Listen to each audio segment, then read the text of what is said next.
Assalamualaikum warahmatullahi wabarakatuh. Halo semuanya, kenalin, saya Lulu Zain Rojam. Saya berasal dari Desa Sukajadi, Kelurahan Soklat, Kabupaten Subang. Saya merupakan salah satu mahasiswa dari Universitas Mandiri, Prodi Pendidikan Matematika semester 4. Alasan saya masuk pendidikan matematika karena saya dari kecil suka berhitung.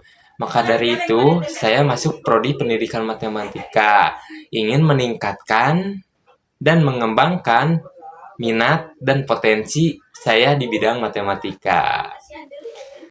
Di sini, saya akan menjelaskan 3 materi mengenai matematika, yaitu yang pertama, matematika diskrit, yang kedua itu teori grup, dan yang ketiga Information and Communication Technology dan media pembelajaran.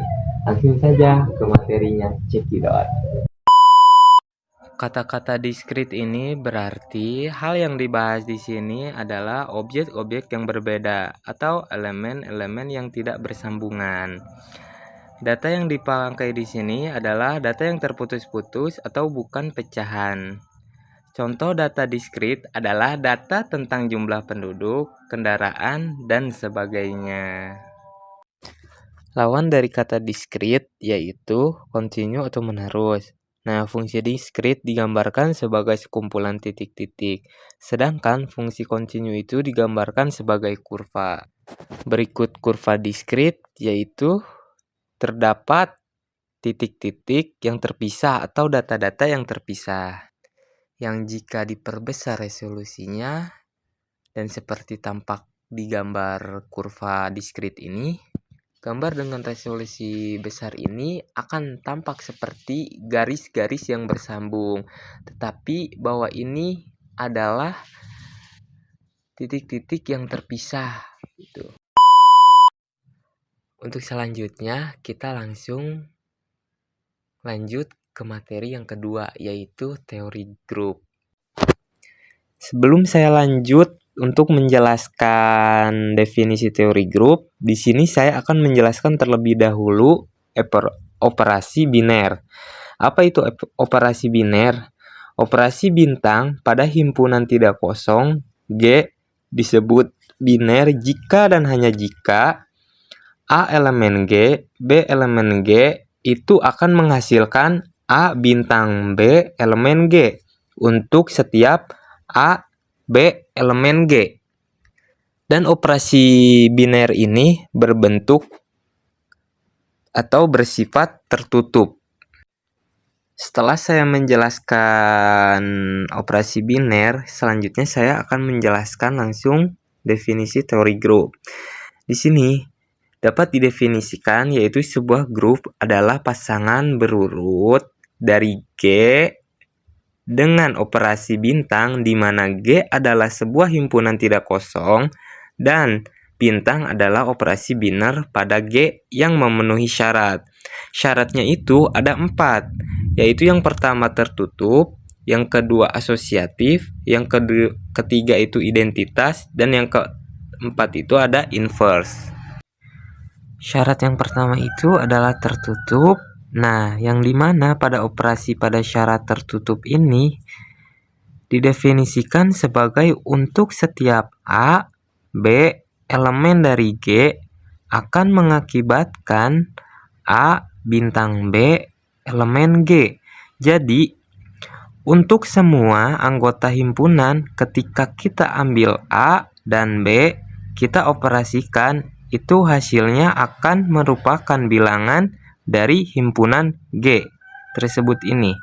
Disebut sebagai sifat tertutup. Selanjutnya, yang kedua, sebuah himpunan bisa disebut sebagai sebuah grup apabila memenuhi syarat asosiatif, di mana asosiatif ini didefinisikan sebagai untuk setiap A, B, dan C elemen dari G akan berlaku dalam kurung A bintang B dibintangkan lagi dengan C itu akan sama dengan A bintang dalam kurung B bintang C. Jadi dalam asosiatif ini kita harus memastikan bahwasannya ruas kiri dan ruas kanan itu akan menghasilkan nilai yang sama. Jadi, ketika menghasilkan nilai yang sama, maka sebuah himpunan itu bisa disebut atau memenuhi sifat asosiatif. Kemudian untuk syarat yang ketiga, yaitu ada unsur identitas. Jadi dalam unsur identitas ini terdapat sebuah bilangan E, di mana E ini adalah elemen dari G, dan untuk setiap A elemen G sedemikian sehingga A bintang E sama dengan E bintang A sama dengan A. Jadi dalam unsur identitas ketika ada sebuah bilangan dioperasikan dengan operasi bintang dengan E atau dengan identitasnya, itu akan menghasilkan dirinya sendiri. Jadi ketika ada suatu bilangan A bintang E kemudian dibalik lagi menjadi E bintang A, akan menghasilkan bilangan itu sendiri yang disebut sebagai syarat identitas. Kemudian untuk syarat yang keempat, yaitu sebuah himpunan bisa disebut sebagai sebuah grup apabila untuk setiap A elemen G terdapat inverse, di mana inverse-nya tersebut juga termasuk dalam elemen G sedemikian sehingga A dioperasikan dengan A inverse sama dengan A dibintangkan dengan A, inverse-nya akan menghasilkan unsur identitas.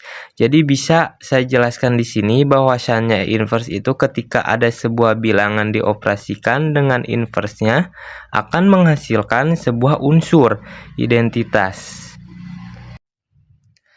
Nah, untuk selanjutnya yaitu materi yang ketiga, yaitu ada ICT dan media pembelajaran. Yang pertama itu ada definisi ICT adalah teknologi yang berhubungan dengan pengumpulan, pengolahan, penyimpanan, penyebaran, dan penyajian informasi. Sedangkan definisi media pembelajaran adalah peralatan, perlengkapan, dan sumber daya yang digunakan untuk mempermudah proses belajar mengajar. Untuk contohnya yaitu aplikasi Canva yang bisa digunakan untuk mempermudah media pembelajaran para peserta didik seperti membuat PPT, video tugas, dan yang lain sebagainya. Mungkin cukup sekian yang dapat saya sampaikan. Mohon maaf bila ada kesalahan kata. Assalamualaikum warahmatullahi wabarakatuh.